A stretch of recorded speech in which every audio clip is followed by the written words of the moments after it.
Hi hello welcome to star digi loans. ఈరోజు మన ముందున్నారు శివలీల గారు, auto loans ICICI bank policy చెప్పడానికి. Hi madam. Hi madam. ICICI బ్యాంక్లో పాలసీ ఎలా ఉంటుందండి? కస్టమర్ లోన్కి రావాలంటే ఏమేమి డాక్యుమెంట్స్ చెక్ చేస్తారు? అసలు కస్టమర్కి ఫండింగ్ ఎలా ఇస్తారు? ఐసిఐసిలో వచ్చేసి మేడం, కస్టమర్ ఫస్ట్ లోన్ తీసుకోవడానికి రావడాలంటే సేమ్ డాక్యుమెంట్స్ ఎలా అయితే పిఎల్లో తీసుకుంటారో అవే డాక్యుమెంట్స్ తీసుకుంటాము. Aadhaar, pan, photo, 3 months pay slips, 6 months statement. ఇక్కడ అడిషనల్గా వచ్చే డాక్యుమెంటేషన్ ఏంటంటే అతను ఏ వెహికల్ అయితే తీసుకుంటుండో, ఏ షోరూంలో అయితే బుక్ చేసుకున్నారో ఆ షోరూమ్ వాళ్ళు కస్టమర్కి వెహికల్ కొటేషన్ అనేది ప్రొవైడ్ చేస్తారు. మనకి వెహికల్ కొటేషన్ అనేది కంపల్సరీ కావాలి. దాంట్లో మనకు వచ్చేసి ఏంటంటే ఎక్స్ షోరూమ్ ప్రైస్ అని చెప్పేసి, ఆన్ రోడ్ ప్రైజెస్ అని చెప్పేసి 2 ఉంటాయి మేడం. దాంట్లో మనము ఆన్ రోడ్ ప్రైస్ పైన 90% అనేది ఇస్తామన్నట్టు కస్టమర్. ఎలిజిబిలిటీ అనేది వెహికల్ కొటేషన్ పైన ఎంత వస్తుంది, first of all vehicle quotation check చేసుకొని దానిపైన 90% ఫండింగ్ ఇస్తాము. ఈ 90% ఫండింగ్కి వచ్చే కస్టమర్ శాలరీ ఒకవేళ 30,000 ఉందనుకోండి, ఆ 30,000కి ఒకవేళ 10 lakhsది వెహికల్ తీసుకుంటున్నారు కస్టమర్లు. కొంతమంది డౌన్ పేమెంట్ పే చేస్తారు, ఒక 2 lakhs కానీ 3 lakhs కానీ అలా పే చేస్తూ ఉంటారు. కొంతమంది అయితే పే చేయరు, మొత్తం ఫండింగ్ కావాలంటారు. అలాంటి వాళ్ళకి ఏంటంటే ఫస్ట్ ఆఫ్ ఆల్ ఒక 10 lakhs లోన్కి మనం 8 lakhs ప్రొవైడ్ చేసినాం. ఈ 8 lakhsకి 30,000 ఇన్కమ్ మ్యాచ్ అవుతుందా అవ్వదా, ఈ 30,000కి ఎలిజిబిలిటీ ఎంత వస్తుందని చెప్పేసి ఇలా చెక్ చేసుకొని చెప్తాం మేడం. ఇప్పుడు ఒక కస్టమర్ 30,000 శాలరీ ఉన్నా తనకి ఏదైనా ఒకటి ఆబ్లిగేషన్స్ ఉంటే, personal loan EMIs, credit card EMIs, consumer loans, అలాంటి కస్టమర్స్కి ఎలిజిబిలిటీ ఎలా చెక్ చేస్తారు? దీంట్లో వచ్చేసి మేడం, ఇప్పుడు సపోజ్ కస్టమర్ మీరే ఉన్నారనుకోండి, మీకు శాలరీ వచ్చేసి 30,000 అనేది మీకు క్రెడిట్ అవుతుంది. ఈ 30,000లో మీకు 6,000 పిఎల్ కట్ అవుతుంది, ఒక 4-5,000 బిఎల్ కట్ అవుతుంది. రిమైనింగ్ 25,000 ఒక 25,000 కానీ 15,000 కానీ ఇలా మిగులుతుంది. దీంట్లో వచ్చేసి ఆ ఇన్కమ్కి కాకుండా అడిషనల్ ఇన్కమ్, కొంతమందికి ఓన్ హౌసెస్ ఉంటాయి, రెంట్స్ వస్తుంటాయి, లేకపోతే అడిషనల్ ఇన్కమ్స్ కానీ ఇలా అయినా వస్తాయి.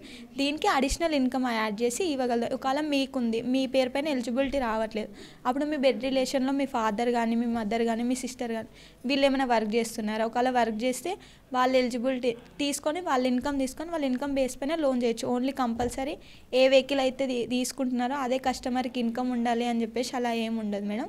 అతనికి ఇన్కమ్ లేకపోయినా అడిషనల్గా బ్లడ్ రిలేషన్షిప్లో కోఅప్లికెంట్ని తీసుకొని అతని ఇన్కమ్ చూసి అతనికి ఎలిజిబిలిటీ వస్తుందా లేదా చూసి లోన్ అనేది ప్రొవైడ్ చేయొచ్చు మేడం. మాక్సిమం ఎంతవరకు ఫండింగ్ ఇస్తారండి? మనం మాక్సిమం వచ్చేసి 10 CR వరకు ఇస్తాం మేడం. స్టార్టింగ్ 5 lakhs నుంచి 10 CR వరకు లోన్ అనేది ఇస్తాం. బేస్డ్ ఆన్ కార్ బట్టి ఇన్కమ్ బట్టి చూసుకుంటాం. Based on income madam. Vehicle quotation, A quotation పైన 90% ఫండింగ్ ఇస్తాం. ఆ ఫండింగ్కి తగ్గట్టు ఇన్కమ్ అనేది ఉండాలి కంపల్సరీ. ఇన్కమ్ కంపల్సరీ ఉంటే మనం అంత ఫండింగ్ ఇవ్వచ్చు. ఓన్లీ సాలరీస్ కస్టమర్స్కే చేస్తారా, సెల్ఫ్ ఎంప్లాయీస్కి, లేకపోతే ఇన్కమ్ సోర్సెస్ ఉన్న వాళ్ళందరికీ లోన్స్? మేము ఎలాంటి వారికైనా లోన్స్ ప్రొవైడ్ చేస్తాం. కంపల్సరీ వీళ్ళకే శాలరీ పర్సన్కి ఇస్తాం, సెల్ఫ్ ఎంప్లాయీస్కి అలా ఏమి ఉండదు. శాలరీడ్ సెల్ఫ్ ఎంప్లాయీస్కి ఇద్దరికి లోన్ అనేది ప్రొవైడ్ చేస్తాం మేడం. సాలరీస్ కస్టమర్స్కి అయితే ఏమేమి డాక్యుమెంట్స్ తీసుకుంటారండి? శాలరీడ్కి అయితే photo, pan card, Aadhaar card, latest 3 months pay slips, 6 months statement, vehicle quotation. Self ఎంప్లాయీస్కి వచ్చేసి same documents madam. Aadhaar, pan, photo. ఇక్కడ వచ్చేసి ఏంటంటే latest 2 years ITRs, business proof, vehicle quotation madam. ఇప్పుడు చాలా మంది శాలరీస్కి వచ్చేసరికి చాలా మంది కస్టమర్స్కి ప్లే స్లిప్స్ వస్తాయి. కొంత కస్టమర్స్కి ప్లే స్లిప్స్ రాకుండా అకౌంట్లో క్రెడిట్ అవుతాయి, కొంతమందికి బై క్యాష్ ఇస్తారు కదా. మరి అలాంటి కస్టమర్స్కి ఇన్కమ్ ప్రూఫ్ కింద ఏం తీసుకుంటారు? వీళ్ళకి వచ్చేసి మేడం, బై హ్యాండ్ క్యాష్ వచ్చిన వాళ్ళకి 50% యాక్సెప్ట్ చేస్తారు. వాళ్ళకి శాలరీ సర్టిఫికేట్ అనేది ఉంటుంది కదా, అది చూపించాలి. కొంతమంది ఇక్కడ వచ్చేసి ఏంటంటే బై హ్యాండ్ క్యాష్ వస్తుంది, వాళ్ళు ఆ క్యాష్ అనేది అకౌంట్లో క్రెడిట్ చేసుకుంటుంటారు. అలాంటి వాళ్ళకి కూడా శాలరీ సర్టిఫికేట్ చూసి స్టేట్మెంట్ చూస్తాం, కంపల్సరీ స్టేట్మెంట్ అనేది చూస్తాం. ఇప్పుడు సెల్ఫ్ ఎంప్లాయీస్కి వచ్చేసరికి చాలామంది ఐటీ రిటర్న్స్ ఫైల్ చేయకుండా లేటెస్ట్గా బిజినెస్ స్టార్ట్ చేసేవాళ్ళు, లేబర్ లైసెన్స్ చేయించుకోకుండా అలాంటి కస్టమర్స్ ఉంటారు కదా. పర్టికులర్గా customer IT returns, vintage proof చూపిస్తేనే మనం లోన్ ఇస్తామా? దానికి ఆల్టర్నేట్ ఆప్షన్ ఇంకేమైనా? దీంట్లో వచ్చేసి మేడం కంపల్సరీ మనం ఐటీఆర్ ఉండాలి, లేబర్ లైసెన్స్ ఉండాలి, ఇలా ఉంటేనే చేస్తాము, లేకపోతే చేయము అనడానికి ఉండదు మేడం. ఏంటంటే అందరు కస్టమర్లకి కొంతమందికి తెలిసి ఉంటుంది, కొంతమందికి తెలియదు ఐటీఆర్ ఫైలింగ్ చేసుకోవాలని. వాళ్ళు ఏం చేస్తారంటే బ్యాంకింగ్లో ట్రాన్సాక్షన్స్ చూపిస్తారు. కొంతమందికి హౌస్ ఎక్కడ ఉంటుందో వాళ్ళకి బిజినెస్ కూడా చిన్న షాప్ అక్కడనే ఉంటుంది కదా. అలాంటి వాళ్ళకి ఏంటంటే ఈ ఐటీఆర్స్ బిజినెస్ ప్రూఫ్ లేకపోయినా ఓన్ హౌస్ కంపల్సరీ ఉండాలి. అలాంటి వాళ్ళకి ఓన్ హౌస్ అనేది కంపల్సరీ ఉండాలి. విత్ బ్యాంక్ స్టేట్మెంట్లో ట్రాన్సాక్షన్స్ బాగున్నాయి అనుకోండి, ఓన్ హౌస్ బ్యాంకింగ్ పైన ఈజీగా లోన్ అనేది ప్రొవైడ్ చేయొచ్చు మేడం. ఎక్కడ లొకేషన్ వరకే చేస్తారా? Only for Hyderabad locations? ఏం లేదు మేడం, ఏపీ తెలంగాణ మొత్తం చేస్తాం మేము. ఓకే. దీంట్లో ఎలిజిబిలిటీ ఎలా తీసుకున్నా మీరు చెప్పారు. దీంట్లో ఎంతవరకు కస్టమర్కి ఫండింగ్ ఇస్తాము? ఇప్పుడు కస్టమర్కి ఫండింగ్ అనేది మేడం, ఇప్పుడు చెప్పాను, ఇప్పుడు నేను తీసుకుంటున్నాను అనుకోండి వెహికల్, నా ఇన్కమ్తో నేను తీసుకుంటున్న అమౌంట్ 8 lakhs రావట్లేదు. ఇప్పుడు కొటేషన్ బట్టి మీరు లోన్ అమౌంట్ ఫిక్స్ చేస్తారు కదా. ఇప్పుడు సపోజ్ ఒక కారు 8 lakhs దాని కొటేషన్ వస్తే దాని మీద మీరు ఎంతవరకు ఫండింగ్ ఇస్తారు? దానిపైన 8 lakhs కొటేషన్ ఉందనుకోండి మేడం, 7 lakhs 6,50,000 వరకు, దానిపైన 90% ఫండింగ్ ఎస్ ఇస్తారు మేడం. ఇప్పుడు ఒకవేళ కస్టమర్ ఐసిఐసి బ్యాంక్లో లోన్కి వచ్చారు అంటే ప్రాసెస్ ఎన్ని డేస్ జరుగుతుంది?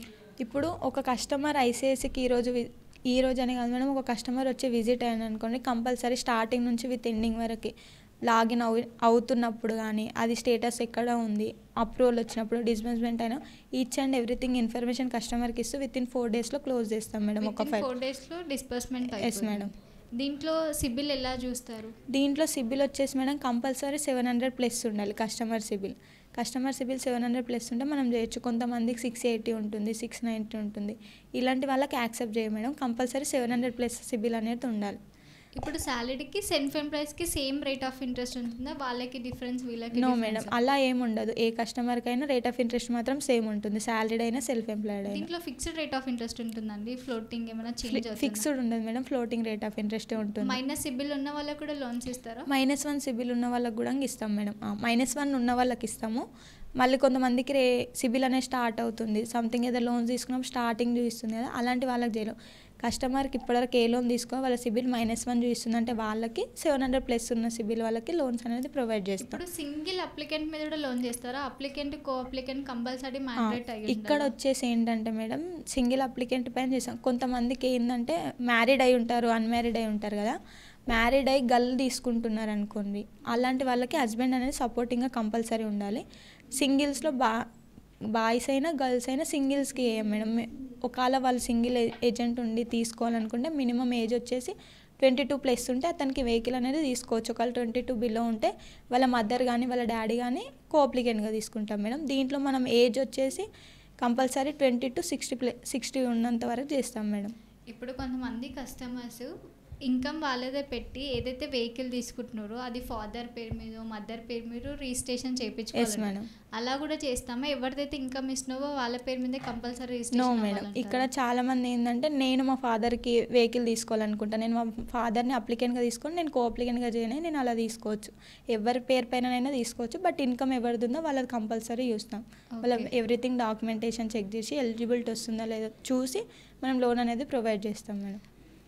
మ్యాక్సిమం ఒక కస్టమర్ మన దగ్గరికి వచ్చారంటే ఐసిఐసి బ్యాంక్కి వచ్చారంటే వేరే బ్యాంక్స్కి మీ బ్యాంక్స్కి ఉన్న డిఫరెన్స్ ఏమైనా ఉంటుందా?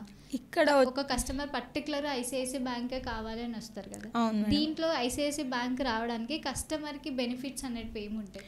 దీంట్లో వచ్చేసి మేడం కస్టమర్స్కి చాలామంది ఏంటంటే చాలా బ్యాంక్స్లలో తీసుకుంటారు, నో ఇష్యూ. అక్కడ కంపల్సరీ ఐసిఐసిఐ బ్యాంక్లోనే తీసుకుంటున్నాను అంటే వాళ్ళకి నేను ఇచ్చే సజెషన్ ఏంటంటే, మనం ఒక ఇక్కడ కాకపోయినా బయట అయినా సరే షోరూమ్స్ వల్ల అయినా ఐసిఐసిఐ బ్యాంక్ త్రూలో ఇస్తామంటారు.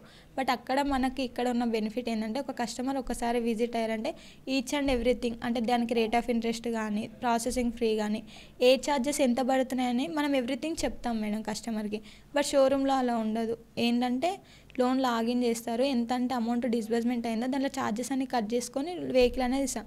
ఆ ఛార్జెస్ ఎక్స్ప్లెయిన్ చేయడానికి ఉండదు, కస్టమర్కి ఎక్స్ప్లెయిన్ చేయ. బట్ కస్టమర్ మైండ్లో ఏంటంటే మనం ఈ డాక్యుమెంట్స్ చేయడంతో మనకు వెహికల్ అయితే వచ్చేసింది అన్న మైండ్ సెట్లో ఉంటారు. అలా మన దగ్గర ఉండదు. సంథింగ్ రేట్ ఆఫ్ ఇంట్రెస్ట్ దగ్గరైనా ప్రాసెసింగ్ ఎంత కట్ అవుతుంది, మీకు ఎంత రేట్ ఆఫ్ ఇంట్రెస్ట్ వస్తుంది, మీరు మంత్లీ ఈఎంఐ ఎంత పే చేసుకోవాలి. ఒక వెహికల్ తీసుకున్నామంటే కస్టమర్ టెన్యూర్ పెట్టుకున్నన్ని రోజులు అతనికి బర్డెన్, ఎందుకంటే ప్రతి ఈఎంఐ పే చేయాలి. పే చేయకపోతే చెక్ బౌన్సెస్ చూపిస్తాయి. మళ్ళీ అతను వేరే త్రూలో లోన్కి వెళ్తే కార్ లోన్స్లో ఇలా చెక్ బౌన్సెస్ ఉన్నాయి, ఈఎంఐ పే చేయలేరు అని చెప్పేసి ఫర్దర్గా ఇష్యూస్ ఫేస్ చేయాలి. అలాంటివన్నీ ఫేస్ చేయకుండా ముందే మనం కస్టమర్కి ఎవ్రీథింగ్ ఎక్స్ప్లెయిన్ చేయడం వల్ల మన దగ్గర ప్రతిదీ అర్థమవుతుంది. అంటే నాకు రేట్ ఆఫ్ ఇంట్రెస్ట్ ఇంత పడుతుంది, దీనికి నేను ఈఎంఐ ఎవ్రీ మంత్ ఇంత పే చేయాలి, నాకు వచ్చిన ఇన్కంలో నేను ఈఎంఐ పే చేయగలుగుతానా లేనో ఒక థాట్ అనేది వస్తుంది. షోరూంలో అలా ఏమి ఉండదు. ఎంత ఇన్కమ్ ఉన్నా సరే ఈఎంఐ వాళ్ళు ఏం కౌంట్ చేయరు. ఎండ్ ఆఫ్ ద డే వాళ్ళకి వెహికల్ రిలీజ్ అవుతుందా లేదా ఇలా ఉంటుంది. అలా ఉండకుండా మనం ఎవ్రీథింగ్ కస్టమర్కి ఎక్స్ప్లెయిన్ చేయడం, ఎలాంటి ఫ్యూచర్లో ఎలాంటి ప్రాబ్లమ్స్ వస్తాయి మన దగ్గర తీసుకుంటే, ఒకవేళ ఫర్ సపోజ్ వెహికల్కి ఏమన్నా అయినా ఒక 1 year తర్వాత మళ్ళీ మనని కాంటాక్ట్ అయితే మనం డీటెయిల్స్ అనేది చెప్పగలుగుతాం. అలానే షోరూంలో అలా ఉండదు. ఒకవేళ ఒక పర్సన్ విజిట్ అయితే ఆ పర్సన్ నెక్స్ట్ డే ఉంటారో లేదో కూడా తెలియదు. అలాంటి ఇబ్బందులు ఫేస్ చేయకుండా మన స్టార్ పవర్లో మన ఐసిఐసిఐ బ్యాంక్లో తీసుకుంటే ఈచ్ అండ్ ఎవ్రీథింగ్ ఏమవుతుంది, ఎంత అవుతుంది, ఒకవేళ సంథింగ్ కస్టమర్కి ఏదైనా డౌట్ వచ్చింది అనుకోండి, ఇది నిజమా కాదంటే మన స్టార్ పవర్లో చాలా మెంబర్స్ ఉంటారు. నేను పలానా బ్యాంక్లో ట్రై చేశాను సార్, ఇంత అంటున్నారు, అది కరెక్టా కాదా అని తెలుసుకున్న వాళ్ళ త్రూలో అయినా అది రైటా రాంగ్ అనేది తెలిసిపోతుంది మేడం. ఇప్పుడు మాక్సిమం టెన్యూర్ ఎన్ని ఇయర్స్ వరకు ఇస్తారండి? మ్యాక్సిమం 10 years 7 years వరకు ఇస్తాం మేడం. ఇప్పుడు ఒక కస్టమర్ లోన్ తీసుకున్నాడు, ఓకే. ఒక 20 lakhs తీసుకున్నాడు, ఒక 6 months తర్వాత కస్టమర్ లోన్ క్లోజ్ చేసుకోవాలంటే అడిషనల్ ఛార్జెస్ ఏమైనా పే చేయాల్సి ఉంటుందా? ఎంతైతే లోన్ అమౌంట్ అవుట్ స్టాండింగ్ ఉందో అంతనే పే చేసుకొని క్లోజ్ చేసుకోవడానికి ఉంటుంది? ఛార్జెస్ పడతాయి మేడం, 1% ఛార్జెస్ పడతాయి. ఎంతైతే లోన్ అమౌంట్ మీద దాని మీద అంత ఛార్జెస్ ఎస్ పడతాయి. మేడం. చూసారు కదండి, ఐసిఐసిఐ బ్యాంక్లో లోన్ తీసుకుంటే కస్టమర్స్కి ఎలాంటి బెనిఫిట్స్ ఉన్నారో శివలీల గారు ఈరోజు మనకి చెప్పారు. మీకు కార్ లోన్స్ ఏమైనా రిక్వైర్మెంట్ ఉంటే కింద స్క్రోల్ అయిన నెంబర్కి కాల్ చేయండి. Thank you.